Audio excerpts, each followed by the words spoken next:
All right. I have the distinct pleasure today of being able to sit down and talk to Dr. Steven Pinker of Harvard University, who's just written a new book. He's written many books, but this is the newest one.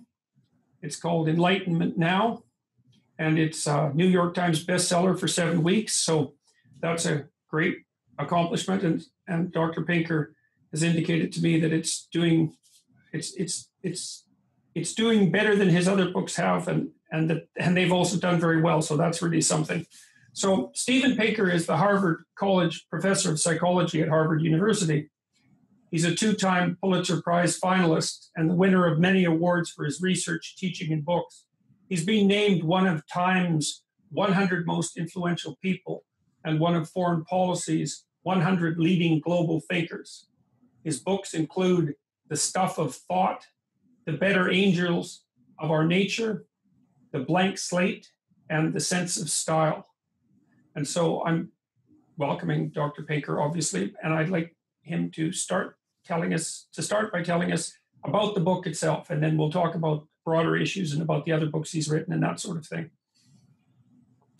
Well, the book subtitle is The Case for Reason, Science, Humanism, and Progress. And I'll begin with the progress, because that was the epiphany that more than anything inspired the book.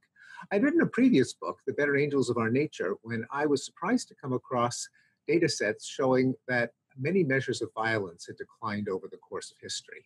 I was stunned to see a graph that showed that rates of homicide from England and other Western European countries from the 1300s to the 20th century, showing a decline of anywhere from 35 to 50 in the chances of getting murdered. When I called attention to this fact in a blog post, I then got correspondence from historians, from international relations scholars, from sociologists saying, you could have mentioned other declines, another decline of violence. And one war scholar showed me that the rate of death in war had plummeted. Another showed me that rates of domestic violence had gone down. Still another that rates of child abuse had gone down. And I realized at the time that there was an important story here that was that had to be told, that these different declines of violence ought to be presented to the world in between a single pair of covers, just because it did seem to be something of a pattern. And as a psychologist, it opened up the challenge of how to explain it. First of all, how to explain the fact that that there is so much violence in human affairs, but also the fact that it can be brought down. Well, I had a similar set of epiphanies that led to the writing of Enlightenment Now, when after Better Angels was published, I started to come across data showing that other aspects of human well-being had improved. The rate of extreme poverty had plummeted by about 50% just in 3 decades, and now stands at less than 10%. Life expectancy has been increasing all over the world, including the poorest parts of the world. The number of kids going to school has increased, including girls. More than 90% of people under the age of 25 on the planet are literate now. We have more leisure time. We're safer. In measure after measure, life has been getting better, and it's not the kind of development that you could learn about reading the papers. Quite the contrary, because journalism covers what goes wrong, not what goes right. You can easily come away with the impression that the world is getting worse and worse as a kind of statistical illusion, feeding a cognitive bias, and not realize until you looked at data sets how many ways in which life has improved, including measures like war and crime, which one might guess are going in the wrong direction as opposed to the right direction. Now, I combined that, the other motivation for the book was a set of attacks on the application of science to the traditional domains of the humanities, to history, to the arts, to morality, to language. An effort that I think is quite salubrious, the fact that scientific insights are being brought to bear on human affairs, and how could they not, given that art and society are in a sense products of our psychology, products of human nature. But in a lot of intellectual life, there's a bit of resentment to any application of scientific ideas or the scientific mindset to human affairs. This was first noted by C.P. Snow in his famous lectures and book Cultures in the late 50s, early 1960s. But the conflict was very much with us. I wrote an essay called Science is Not Your Enemy, which went published in the New Republican, which went viral. And that was the immediate kickoff for the proposal that ended up in Enlightenment Now. I was involved in something of a literary spat with Leon Wieseltier, an editor at the New Republic, but I quickly realized that two guys having an argument is not enough to plump out a book. And so I had the centerpiece of the book just be the documentation of a fact that most people are unaware of, namely that in most measures, life has gotten better over time.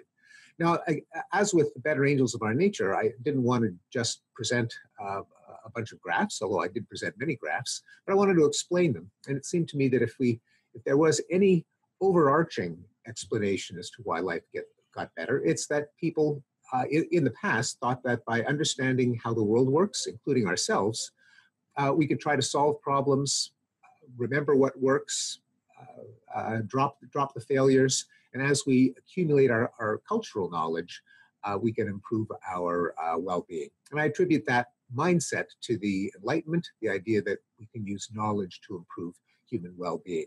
Now, that might sound almost too banal and trite to be worth defending. But no, I don't think it does. And so I thought that those ideals very much needed a defense. Yeah, okay, so you're weaving a number of things together. So the first is your discovery that if you look at the data, that things are getting better at a rate that's so remarkable that it is really nothing short of miraculous. And you produce dozens of graphs showing that in Enlightenment Now. I noticed the same thing about 3 years ago when I was working for a UN panel on economic sustainability.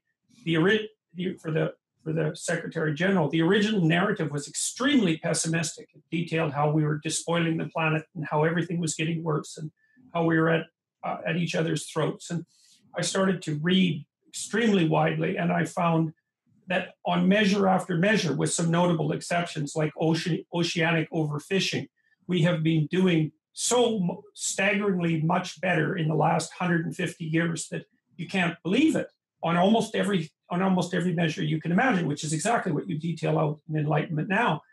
And then now that's a secret, let's say, people don't know about it. And that's strange. And then you also associated it with a critique of the Enlightenment and scientific rationality. And it seems to me that you're implying, or perhaps you're stating explicitly that there's a connection between the pessimism and the lack of knowledge about this and the critique of the Enlightenment and rationality. Because there's a question here, if things are getting so much better, and if the news is overwhelming on that front, I mean, some of the things you outline are like the decreases in starvation, I suppose, are the most remarkable, and the provision of bountiful food on less and less farmland, which is not something that people know. It's like, if all this is happening, why don't we know about it, and how is it linked to how do you think, if at all, it's linked to the critique of Enlightenment rationality? Yeah, one of the reasons is an interaction between the nature of journalism and the nature of cognition. Namely, the news is about what happens, not what doesn't happen. And a lot of the very beneficial developments consist of things that don't happen. Countries that are at peace that used to be at war. Kids who are not starving. Terrorist attacks that do not happen. You never see a journalist saying, I'm reporting live from a country that's been at peace for 40 years. But if a war breaks out, you can be sure that we'll hear about it. All the more so now that a majority of humanity consists of on-the-spot video journalists, thanks to smartphones. Also, bad things can happen quickly. Things can blow up. Wars can start. A massacre can happen.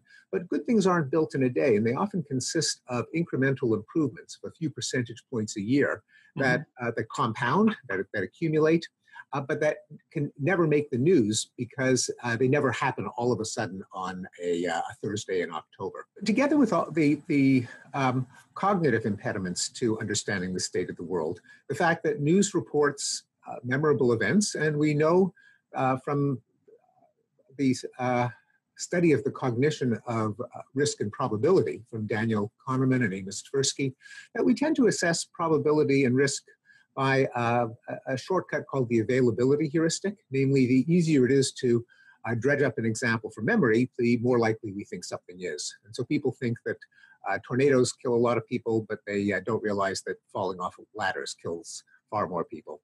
Just because when someone falls off a ladder, it doesn't make the news, but when there is a tornado, it does. Yeah, do you know that solar power kills more people than nuclear power every year?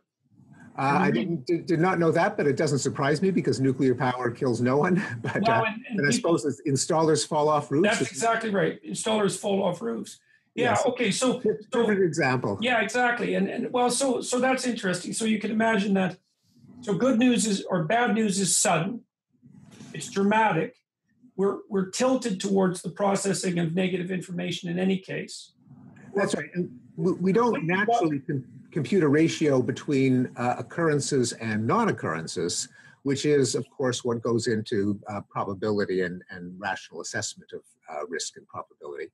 So there's that, but it's more than that, because in intellectual life, in large parts of academia, among commentators and pundits, there is an ideology of decline. It goes back to the 19th century, part of the counter-enlightenment that arose as a reaction to Enlightenment hopes for progress and rationality, that said that holds that society Western civilization is teetering on the brink, or it's circling the drain, and it's going to collapse any time now, and it's up to the intellectuals and commentators and to point out how decadent and degenerate society is. And to people like that, news about progress comes almost as an affront. The reaction is, "Hey, we've been warning all of you about how society is on the verge of collapse. Don't come around and tell us that everything's going fine. What are we going to do now?" Yeah, and you identify a lot of that with the romantic types like Rousseau. And when I was reading, I wondered too. There's a powerful Marxist narrative that's run its course for about 130 years too, that's predicated on the idea that there's an oppressed class and an oppressor class, and that narrative seems also to thrive on, or to be affronted by, the idea that the current system might be producing benefits across the board. I think you do, in fact, in one part of the book, ask about whether or not these benefits are only accruing, for example, to the rich.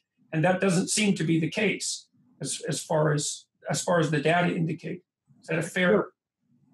Quite the contrary. The most dramatic improvements have been at the bottom, among the extreme poor, where the proportion of the world's population living in extreme poverty has fallen over the last couple of centuries from probably around 90% to less than 10%. And the United Nations has set as one of its Millennium Sustainable Development Goals to eliminate extreme poverty everywhere by the year 2030.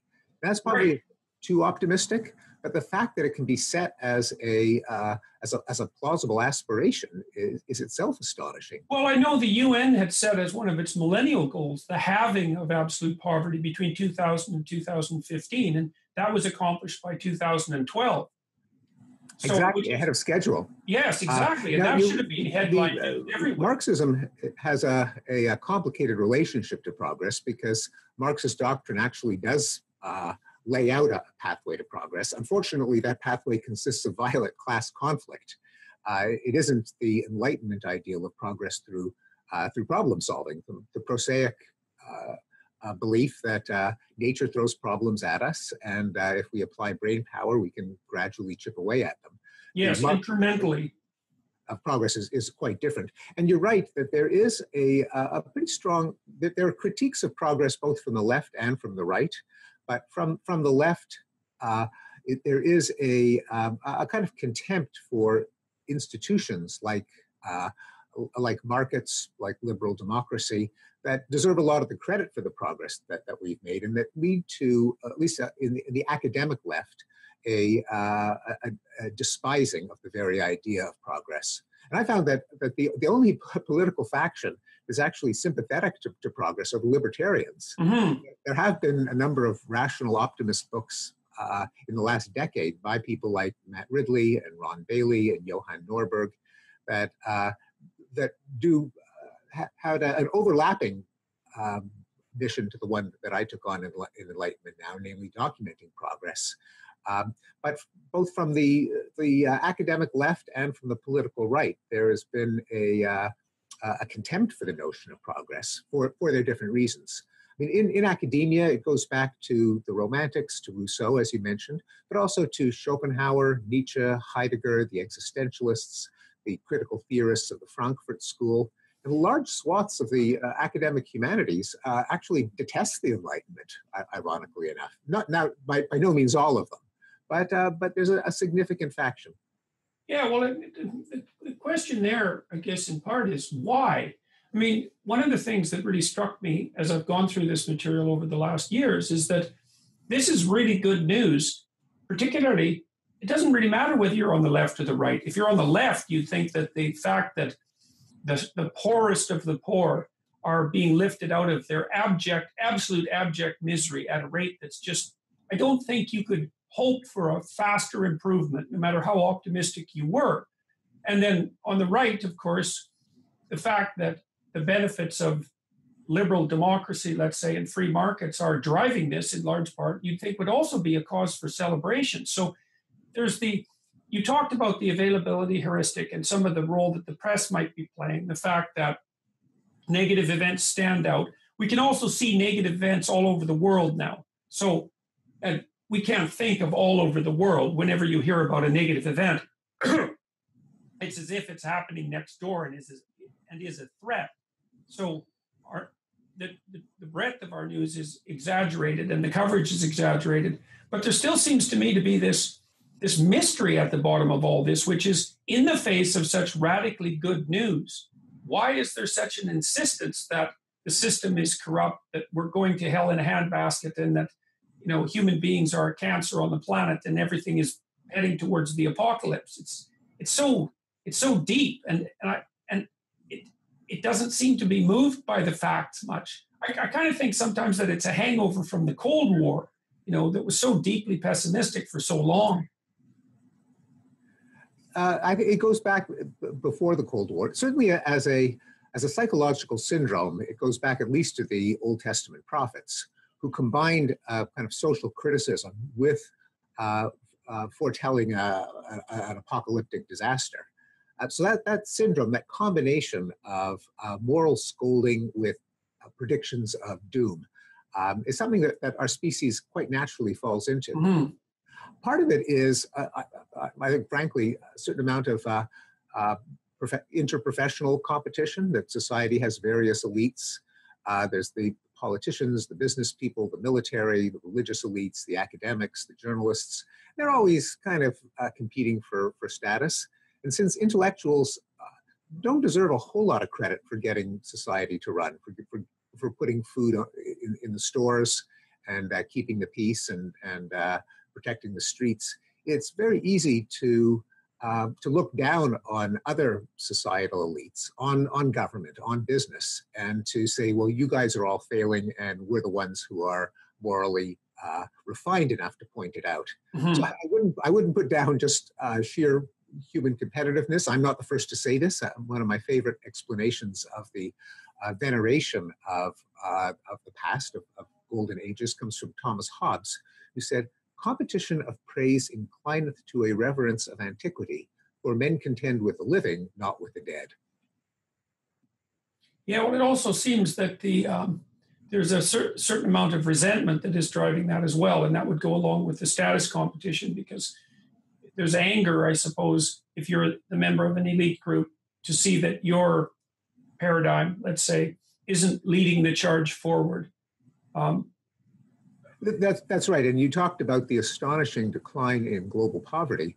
And part of that story is it did not come about through massive redistribution, which for many people on the left was the only route to lifting up the poor, namely to redistribute resources. Now, there have been, of course, adjustments, even shocks. The fact that China and India and Bangladesh and Indonesia have risen out of poverty came in part at the expense of manufacturing jobs in the United States. Yeah, yeah. That's not exactly what people meant by redistribution, and it literally isn't redistribution of resources, although it is a shaking up of the economies of many, many nations. But this massive increase in the wealth of Asian countries did not come because resources were shipped from the wealthy West to the impoverished East. Right. So that's also a threat to the doctrine itself, a direct threat. The fact that wealth is being produced and it's being distributed to people at the low end means that, implies that redistributive philosophy is likely in error. And you can understand why that might be regarded as a catastrophic threat, particularly to people on the radical left. Well, certainly for radical notions of redistribution, Mm-hmm. but at the same time, the more limited kinds of redistribution that have that are ubiquitous in wealthy countries. I have a graph showing that the proportion of GDP allocated to social spending skyrocketed in the 20th century from about 1% to about 22% Mm-hmm. in every developed country, no exceptions. And thanks to spending on the poor, on children, on the sick, on the unlucky, rates of absolute poverty have fallen in wealthy countries. So not only has the developing world become wealthier, and not at the directly at the expense of the developed world, but within the developed world, thanks to some amount of social spending, I guess you could call it redistribution, even as inequality has risen, poverty has not. Right, right. I wonder, I was just reading a book by Walter Scheidel called The Great Leveler. Yeah, very good, excellent book. It is an excellent book. And one of the things he did was an empirical analysis of left versus right-wing governments, I think across the 20th century, but it might have gone farther back than that, to see if there was any difference in the Gini coefficient across the classes of government. And what he found was that there was no difference whatsoever. And he makes a fairly strong case that the only redistributive techniques that work are pestilence and war, essentially, and that's because they knock everyone down to zero. But you're making a different case, like an incremental case in some sense, which is that governments, perhaps regardless of their ideological proclivities in the 20th century, as they've become more wealthy, they have incrementally devoted a larger part of their resources to incremental improvements in, you might think about it as investment in the future rather than redistribution, or investment in social capital, education and healthcare and those sorts of things. That well, it's probably some combination. It's a combination of investment in public goods, because of course the whole society is better off if everyone's educated. Also insurance. People support a safety net. That's the most popular euphemism for social spending, because you never know whether it's going to be you or your mother or your brother who's going to be in need in the lottery of misfortune. And then part of it is charity. The modern conscience won't allow the little match girl to freeze to death, right? Or the Jodes to bury Grandpa by the side of Route 66. And so I think social spending has been pushed along by all three. Right. It hasn't necessarily, in some countries, it probably has reduced the Gini coefficient in Western European countries, which have a more aggressive system of taxation than the United States or Canada. But more important than the Gini distribution is that it's reduced the number of people living in poverty, which I argue is the morally relevant measure in any case. Yeah, well, those two things are complicated because obviously you want to raise people out of abject poverty. I mean, that's a zero argument proposition, and that seems to be happening very rapidly. The question after that, I suppose, is to what degree does the remaining degree of inequality that's generated by productive capitalist systems also constitute a social threat? Because there is evidence, I think it was reviewed best in the Spirit level, that as inequality increases, rates of male homicide, for example, increase, and all sorts of other negative measures. So there's some weird interaction between raising absolute levels of wealth and ensuring that inequality doesn't, I don't know, exceed some hypothetical optimum that needs to be considered in social policy. And yeah, I cite some skeptical reanalyses of the data in the Spirit level, and probably absolute prosperity matters more than inequality in determining social health, such as happiness, crime, other kinds of social pathologies like drug addictions. It's not easy to tease them apart. No, no, definitely not. Countries like Sweden are very egalitarian, but they're also very rich. And right. like right. Uganda are more lopsided, but they're also very poor. And so it takes a little bit of statistical wizardry to tie them apart. And my reading of the literature is that it's actually prosperity that is more important than inequality. But also, and this is a point that in the psychological literature was emphasized by Christina Starmans and Paul Bloom, that what people sometimes think of as an aversion to inequality, to people having different amounts, is actually an aversion to unfairness. Right, to injustice. That what really infuriates people is that they think that the people at the top have ill-gotten gains. Right. People, if they sense that the system is basically fair, that either greater effort, talent, or even luck result in an unequal distribution, an impartial lottery, for example, they're okay with that. It's cheating that really gets under. Yeah, and people are really good at remembering cheating and recognizing it as well, and it sticks in the memory. Yeah, so okay, so there's something we could talk about for a minute, because there's there's political, what do you call, rumblings about the fact that I think a lot of this is generated by the radical left types, particularly on the campuses, that the system is rigged and that it's an oppressive patriarchy, and that the reason that people are at the top is because they played power games. And it's this. My sense is that the construal is that we're ethnic or racial or gendered groups, and we're competing in the Marxist manner, and those who win have won because of oppression. But I know the literature on the relationship between individual differences and long-term life success in the Western world, and the literature is actually very clear.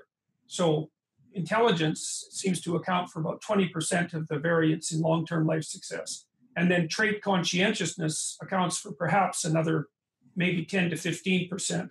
And then there's smaller contributions of emotional stability and also of trait openness, which seems to be a good predictor of entrepreneurial ability. So it looks like in the West that you can attribute about 40 to 50% of the variance. Maybe that's a little high, but it's not a radical overestimate, to the sorts of individual differences that are associated with productivity, because increases in IQ, and higher conscientiousness definitely make people more productive. It seems to me that you can use that as an index of the genuinely meritocratic nature of a culture, and also as an index of its willingness to engage in fair play, because you'd expect if your culture is aimed at productivity, and it turns out that the most productive people are in fact differentially rewarded, that seems to me to be a reasonable index of the success of the society. Now, that data still leaves 50 to 60% of the variance unexplained, and so you could include racism and prejudice and the tyranny of the system and blind luck and physical health and all the arbitrary and random events that determine whether someone is successful or fails in life. But it does seem to me to provide a metric saying that not only is our society crazily productive and reasonably good at distributing the spoils, even though there's still some inequality, but that a fair bit of the inequality is actually generated as a consequence of differences in genuine productivity. Does that seem reasonable to you? Yeah, I mean, it ought to be obvious and banal, except for the fact that in a lot of intellectual life, the assumption is that the correlation between psychological traits and success is zero. So the fact that it's, let's say it's 40%, let's even say it's 33%.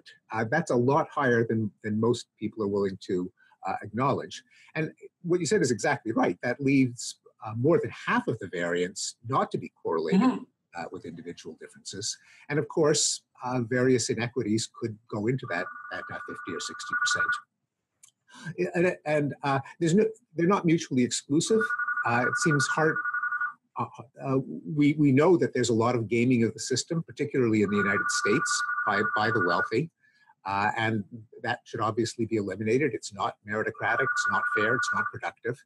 One could also ask another question is whether the rewards that go to the talented are necessarily in sectors that lead to what we might call productivity, in the sense of increasing societal wealth. And an argument can be made that there's some misallocation of intellectual resources, that we have, that the economy is too driven by finance, that there are too many lawsuits, the legal system is to each other, and so underestimated by intellectuals. This does still leave a place for criticizing a number of the ways in which our economy is set up. There's always scope for improvement. Yes, and we were talking about why, despite the fact that a fair bit of the variance, or a third to a half of the variance in life success is taken up by, let's say, individual attributes, there's still room for a systemic critique that's valid. Yeah, one of the pathologies of intellectual life that I wrote about in The Blank Slate, about the denial of human nature, was that in polite company, in intellectual circles, the amount of life success determined by inherent and largely heritable psychological traits has to be zero. I mean, that's just the only acceptable position, and you and I know it's not zero. Well, also, just let me interject for one sec. There's a fairness element there. But the other thing is, it seems to me that that's extraordinarily self-serving of people too, because, if you get together with a group of Harvard professors, for example, it's pretty obvious that their innate intelligence is one of the factors that determine their success. And to deny the fact that heritable differences make a difference means perhaps to act as an avatar of a social justice orientation, but equally to deny the role of the benefits of chance in your own success, and to therefore lack a certain degree of humility that you might otherwise be required to have. So it's not all, and I'm not claiming that you were implying this at all, but it's not all in the service of higher social ideals that people deny the contribution of heritable components, for example, the birth lottery. So, whoops, we just, okay. Unfortunately, the video just froze. And after you said, I'm not saying you claimed this, you suddenly froze on the screen. So I wonder if you could just repeat. Yeah, after I'm not saying you're claiming this. Sure. Well, it seems self-serving for people who are particularly bright, for example, to not be grateful for the fact that they won the genetic lottery in that manner, and insufficiently humble to not note the role of that arbitrary chance in determining their success. I mean, it's not like they don't deserve their success because of that, but claiming a certain degree of biological determinism doesn't necessarily make you a bad person, even though it can be read that way, because it makes you very sensitive to your own good fortune if you think it through carefully. Oh, absolutely. In fact, successful people are the winners of at least 3 lotteries. One of them that you mentioned, of course, is the genetic lottery, the fact that some people were born with greater intelligence and conscientiousness and openness to experience. Another is that there's a second lottery in human development that is not strictly genetic, but it is, in a sense, constitutional or developmental. The fact that, I consider this one of the most profound discoveries in the history of psychology, that correlations between identical twins reared together are generally on the order of 0.5, and they share not only their genome, but the vast amount of their environments, their parents, their neighborhoods, their older sibs, their younger sibs, the number of books in the house, the number of guns in the house, number of TVs in the house, yet they're not indistinguishable.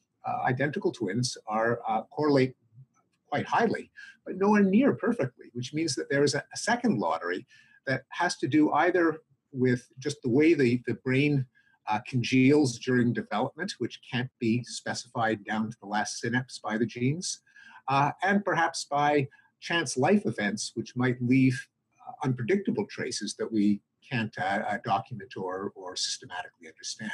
Then, of course, there's the third lottery of what happens to you in your profession. Did you bet on the right sector? Did you happen to have a good relationship with the boss? Numerous. Right. That's a matter of being in the right place at the right time. The right place at the right time. So all that having been said, and you're absolutely right, we have to acknowledge the non-zero role of hereditary temperament and talent, the non-zero role of chance, and that still leaves a big chunk of the variance that could be due to systemic features of the system that perhaps ought to be changed. There's just no doubt that the wealthy game the system, particularly in the United States, in a number of ways that don't work to the benefit of society at large. There are also aspects of the system that are perhaps fair but irrational. The fact that so much of our intellectual talent now gets sucked into finance. Now, of course, we do need a financial sector, and it's good that there are smart people in it. But having a lot of our brain power devoted to figuring out how to act on financial information a microsecond faster than one's competitors is probably not the best use of our society's intellectual capital. Likewise, there's no doubt that we have far too much brain power invested in the legal system, in corporations suing each other, in patent trolling, and in other not so productive uses. Yeah, well, the funny thing is too, though, that there's an ineradicable amount of pathology in a system in some sense. I mean, one of the things that struck me quite hard, for example, is that if you look at the creativity curves across the lifespan, they match the criminality curves almost perfectly. And one of the things that made me think when I was doing that research was so that as young men become more antisocial, they also become more creative, even though those things might not be correlated, but they do map on top of one another.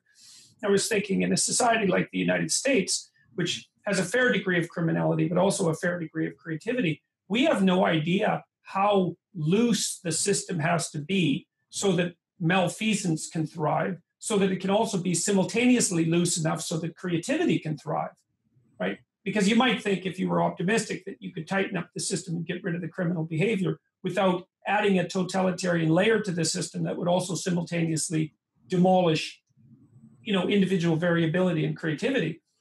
Our models just aren't sophisticated enough to tease such things apart. Well, I'm not so sure.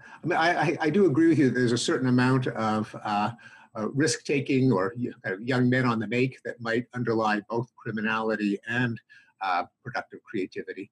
But over the course of history, I think one of the accomplishments of civilization, and indeed of enlightenment-driven progress, is that we have managed to tease them apart. Just two examples are the fact that the rate of homicide plunged by a factor of about 35 from the Middle Ages to the 20th century.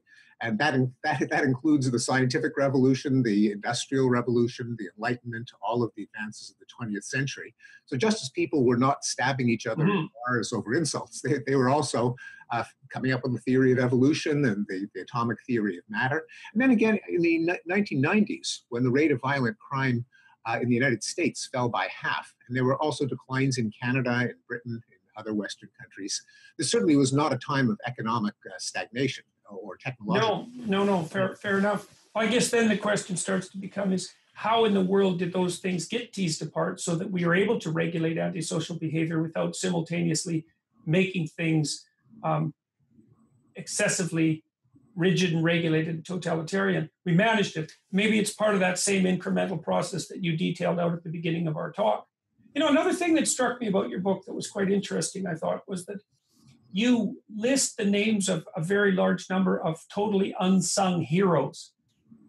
And those are people, and we have a very interesting table near the beginning where you list, I think, about 10 names, maybe 12, of people who've saved between hundreds of millions and billions of lives with their incremental scientific productivity. And yet those are people that are by no means household names. That's another place where things don't make the news. Yes, absolutely. And it's funny how our moral crediting, our awarding of moral brownie points doesn't quite correlate with how much good people do. Often doesn't at all correlate. And the case of the inventors of synthetic fertilizer, of vaccines, of chlorination of public water supplies, of the green revolution in agriculture are pretty much unknown. And they've literally saved billions of lives. Whereas various reformers and prophets and agitators are pretty well known. A number of certainly people who are sainted by the Roman Catholic Church, who have to perform a miracle that might result in saving one life. Of course, it in fact did not, because miracles don't happen. But the fact that that definition of saint has nothing to do with saving lives on scales of millions or billions just shows like how the human moral sense is not really well calibrated to morality as we would defend it by our best. Yeah, well, I think it was Stalin who said something like, a single death is a tragedy, but a million deaths is a statistic. And maybe he actually didn't say it, but it's conventionally attributed to him. So let's say he said it. Yeah, yes. well, and for good reason. I mean, I suppose Mao could have said it too. Or exactly, that's right. I guess maybe the same thing plays in reverse, say, is that the saving of a single life has a narrative punch, and the incremental savings of 100 million lives, especially through prevention, that's another problem, right? Because prevention isn't dramatic, because the terrible thing merely doesn't happen. And that's not right. news. I rather cheekily wrote an article on the human moral sense that began with, who do you think is most morally praiseworthy, Mother Teresa, Bill Gates, or Norman Borlaug? And this was before Gates's pivot from computer technology to philanthropy was well known. It was about 10 years ago. And I set it up as a bit of a trick question because, of course, everyone would say Mother Teresa. Even in our field, in discussions of moral psychology, whenever a speaker has to pull out of the air an example of a particularly moral person, Mother Teresa is the stereotype. Even though if you ask people, well, what exactly did she accomplish? How many lives did she save? How many sick people did she actually cure? It's very hard to come up with her actual accomplishment. Whereas Bill Gates has already been credited with saving perhaps 100 million lives through his efforts to eliminate infectious disease in the developing world. And Norman Borlaug won the Nobel Peace Prize in 1970 for his role in fomenting the Green Revolution, probably saved 1 billion lives. Right. Selective breeding of hybrid crops that required less fertilizer, that could be grown twice a year, less water, higher yields, less susceptibility to disease, which turned countries like Mexico and India from basket cases to exporters of food in less than a decade. Right. You'd think that would be a story that everyone in elementary and junior high school would learn, because it's an absolutely remarkable story. And no one, I mean, I don't know what percentage of people would know his name, Borlaug's name, but I don't imagine I suspect it's in the low percentages, if that. I'm sure that's right. I think, and there may have been a change. I seem to recall, although I hate to begin any sentence with when I was young in my day, but we did read heroic biographies of medical pioneers like Banting, the discoverer of insulin, and Pasteur, and Thomas Edison.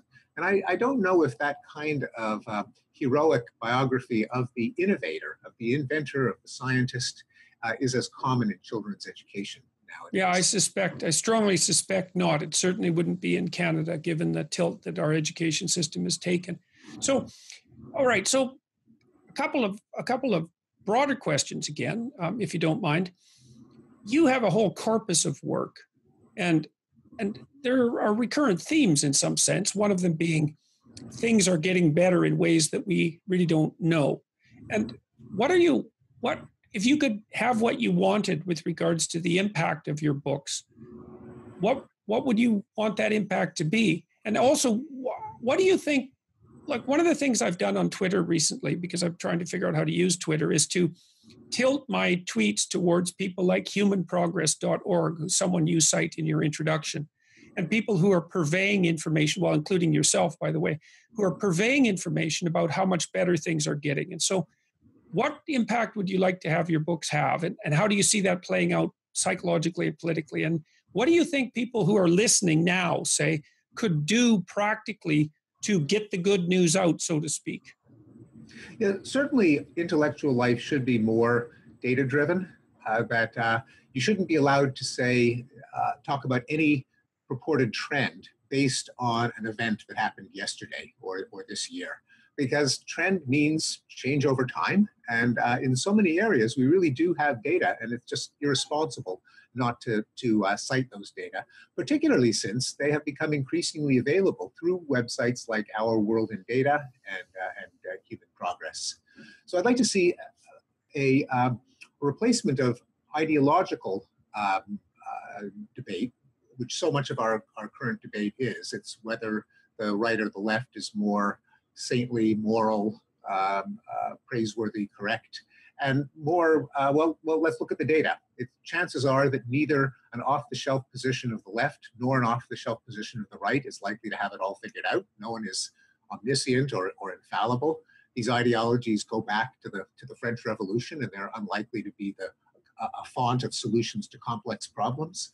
Let's try to see what works and what doesn't, and come up with the mixture of what is most likely to solve our problems. Spoken like a true proponent of the Enlightenment. Yeah, I guess. And stepping back even farther, I would like to see a greater integration of the insights and mindset of the science into social and cultural affairs. Mm-hmm.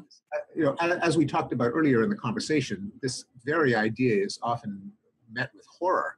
Yeah, well, you don't. The humanities types, I suppose, in some sense, aren't very happy with the idea that they'd have to learn statistics, and I have a certain amount of sympathy for that perspective, but. Well, there is a horror at the expanding realm of number and data, Mm-hmm.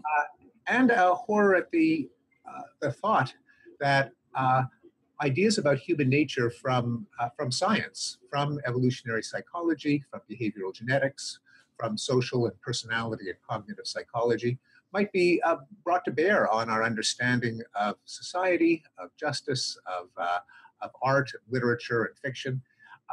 Quite contrary to the mindset of the Enlightenment, where all of the Enlightenment philosophes were pretty serious psychologists. I mean, the field didn't exist at the time, so they weren't called that, but they mined the observations from travelers and missionaries and explorers about the ways of other cultures.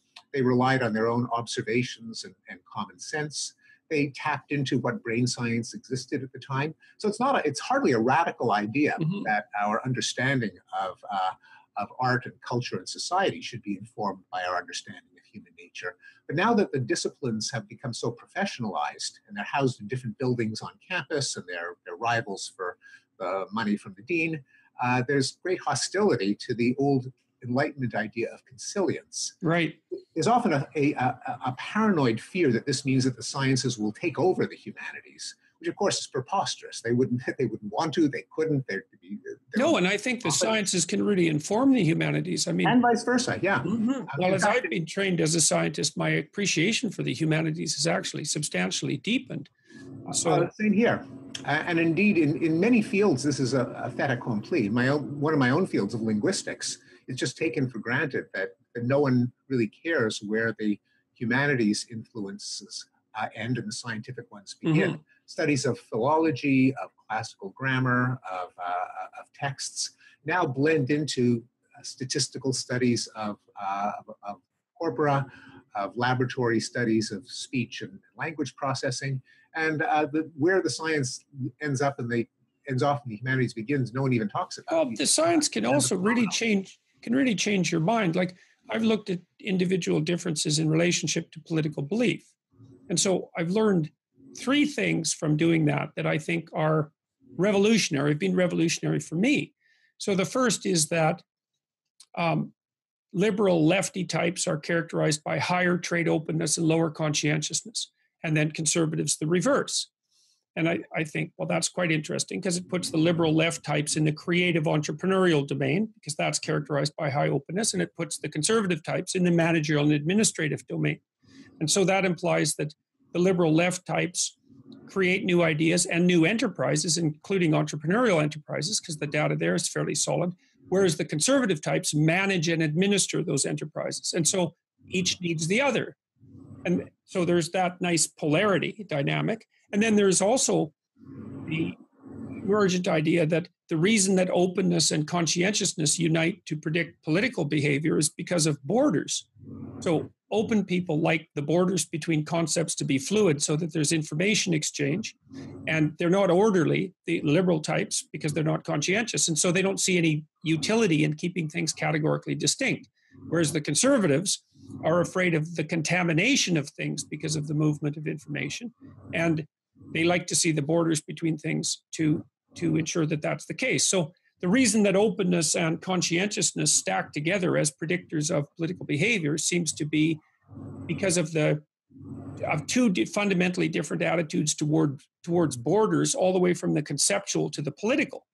So the right-wingers think, well, borders are good because that stops contamination, and contamination is a real problem and a deathly problem often. And the liberal lefty types think, no, we want as much information to flow as possible. And both of those perspectives are valid and need to be discussed. Then the other thing I learned from the empirical data was that orderliness, which is the part of conscientiousness that predicts conservatism, is associated with disgust sensitivity. And so that feeds that desire to maintain borders so that there's no cross-contamination. That's associated with what's been called the behavioral immune system. And so those are actually quite revolutionary ideas from the perspective of political theory, that the political belief is temperamentally determined, that the reason that the two temperamental traits determine political belief is because of a difference in attitude, fundamental difference in attitude towards the borders between things, that you can make a case for open and closed borders on evolutionary grounds, and that there's an association between conservatism and disgust, which to me shed tremendous light, for example, on the motivations of Hitler, who was an extraordinarily orderly person and who used disgust-oriented language all the time when he was formulating his policies of extermination. So those are revolutionary contributions of individual difference science to political theory. It's all driven by hard data, statistically derived. Well, I agree, and I can sense the kind of paranoid reaction that these claims might elicit among some traditional political theorists and thinkers. That, oh, are you saying that that conservative beliefs are nothing but an expression of disgust sensitivity? And of course, it doesn't apply that. These I think fascinating findings don't say that the earned income tax credit is a good or a bad idea, or the Paris Climate Accords by themselves.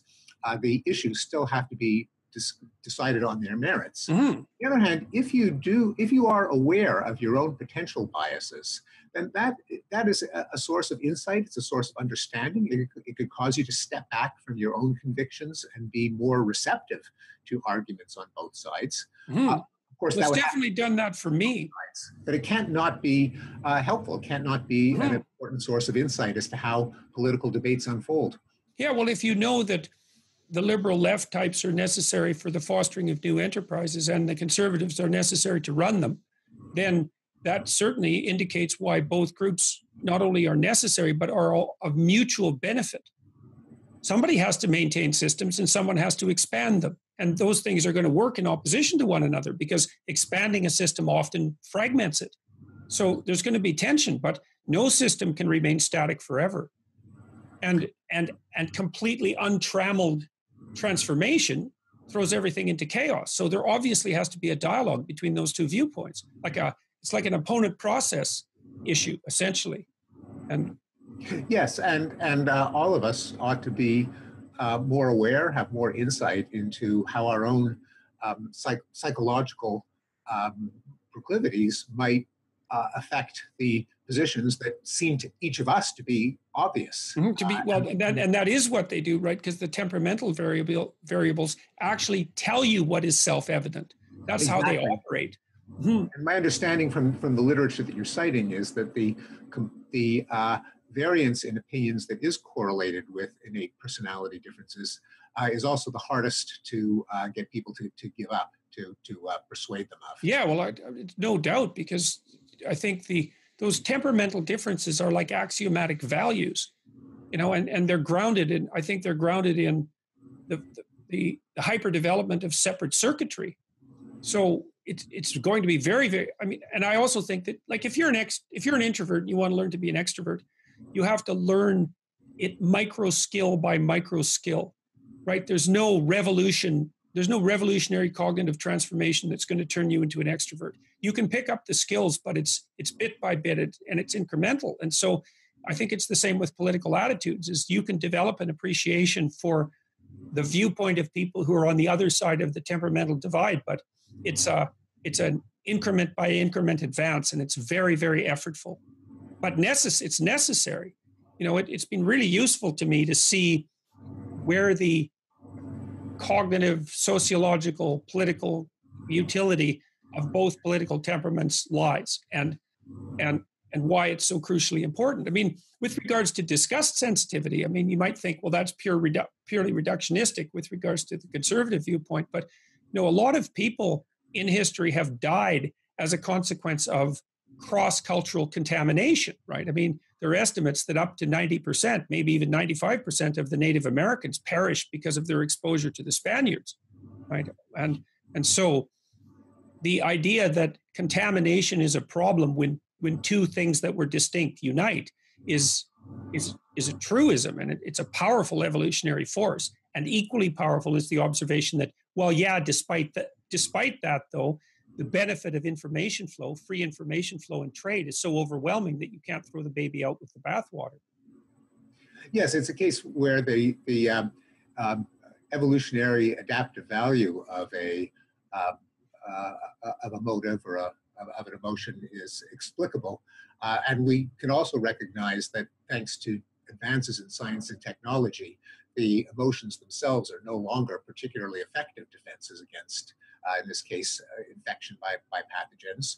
We have much better ways of protecting ourselves, but we are stuck with these ancient adaptations, which are no longer quite so adaptive, and indeed may even be harmful, especially when they're extended metaphorically, right, to treat other people on the metaphor of contaminants or pathogens. And you're certainly right that in Hitler's rhetoric, despite the fact that he is often claimed to have used eugenic ideas to motivate the genocide against the Jews, much more of his language came from pathology and Pasteur and microbiology. Oh yeah, it's contempt and disgust, man. You bet. Yeah. There was parasites. Parasites, exactly. Yeah. It's really microbiology, not genetics, that gave Hitler his toxic ideas. So I thought we might close by, I have a question for you about your derivation of these moral virtues, specifically from the Enlightenment. And I'm curious about that because, well, first of all, you could make a case that it wasn't so much the Enlightenment as it was specifically the rise of empirical science. And then you could, of course, have a discussion about how those two things are related. But I'm also curious, I've been reading Ian McGilchrist's book, The Master and His Emissary, and McGilchrist makes a pretty strong case, I would say, that the rationalistic Enlightenment values are in some sense a consequence of the articulation of an underlying set of principles that are more metaphoric in nature, more narrative in nature. It's a case I also made in my book, Maps of Meaning, and to some degree in 12 Rules for Life, that the Enlightenment project and its rationality is nested inside a deeper web of metaphor and ritual and image that would be associated with longer scale cognitive processes, some of which are expressed in religious thinking, but some of which are grounded in not so much rationality as in motivation and emotion. And I mean, the way your book is structured, and I think the way Enlightenment thinkers think, is that there was a miracle of sorts that occurred sometime in the last 300 to 500 years, and people woke up and became rational. And then the question is, to what degree was the ground for that awakening prepared by events that weren't the awakening itself, but that were associated with other processes? And I'm just curious as to what your thoughts are on that. Yeah, so there's nothing new under the sun, and a good intellectual historian can find the antecedents of any intellectual movement in various precursors. It's hard to, I don't think there's a lot in the Enlightenment that can specifically be attributed to religion, particularly Christianity, just based on the fact that it was already around for 1,000 years and nothing much happened. So it couldn't be religion itself or Christianity itself, although there are, as you say, there are strands that were carried over. In particular, and this is an insight that I got from my other half, Rebecca Goldstein, my wife, who you've appeared on stage with. Right, yes. We'll point out that one thing that the Greeks didn't have that Christianity did was the idea of compassion for the weak and universal human flourishing. You don't really have that for all of the brilliance of ancient Greece. That wasn't a big theme. But the Enlightenment, of course, did not spring out of nowhere. If I were to identify the antecedents, what happened prior to the 18th century that allowed it to unfold then, as opposed to a couple of hundred years earlier or a couple of hundred years later? One of them was the scientific revolution, conventionally located in the 17th century, which not only provided a kind of a paradigm for understanding, namely testing propositions against the empirical world and seeking deeper naturalistic explanations for phenomena, and which, of course, overturned millennia-old dogmas, reminding people that their own common sense, their own society's convictions were fallible. So that was an essential precursor. Another one was the discovery of the New World, that there were entire civilizations, entire literally worlds in their sense that had been unknown, and that the knowledge base that had been part of Western civilization for millennia was radically incomplete.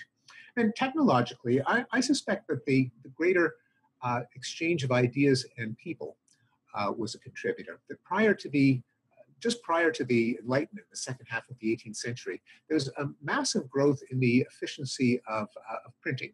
Right. The printing press itself, but it was the democratization of books and pamphlets, the rise of literacy, and the movement of people. It became easier for heretics and radicals to jump ship and move to where things were cooler if things got too uncomfortable where they were. And it's amazing how many of the Enlightenment thinkers were persecuted for their beliefs. They were threatened with imprisonment or death.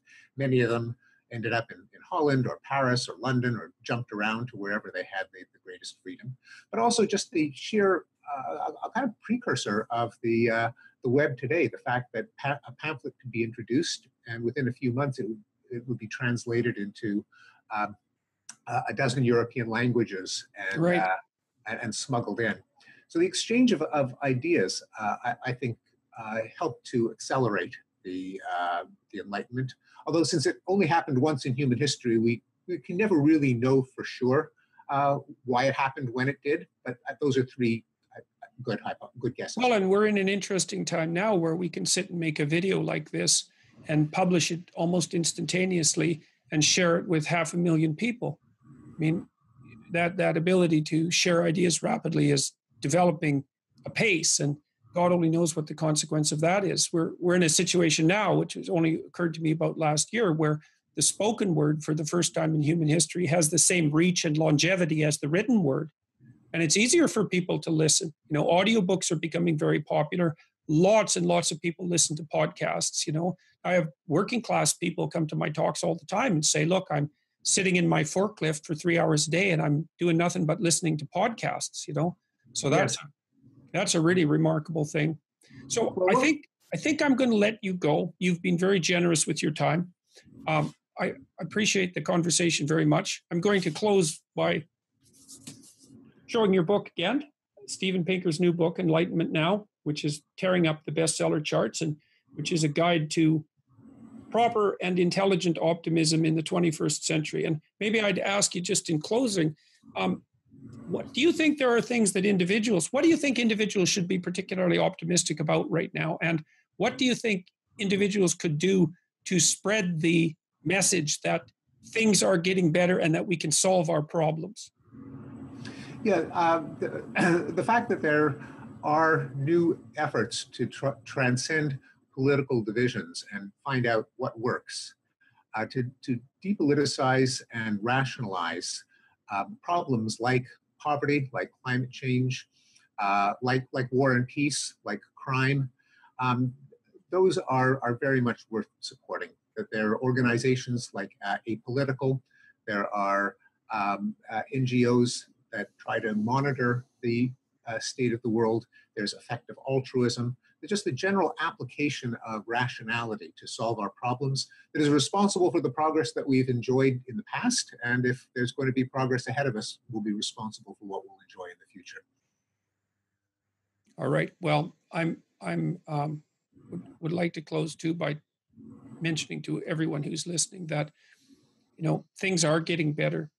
They're getting better because people are facing problems and actually trying to solve them. They're doing microanalysis of the problems, breaking them down into their constituent elements, being humble enough to use incremental solutions to solve them and to address them at a high level of resolution instead of a low level of, or a low resolution level of ideological debate. And it's really working. And I would, what would we say? Encourage people to pick up Dr. Pinker's book, because the world is getting better and we should know it and we should be happy about it and we should continue to foster that development in every way that we can. And I think this book is an excellent contribution to that effort, as well as your other books like the better angels of our nature. So thank you very much for spending the time with me today and for talking with me. It was a pleasure to meet you. Thanks so much. Thanks for having me, Jordan. The pleasure was mine.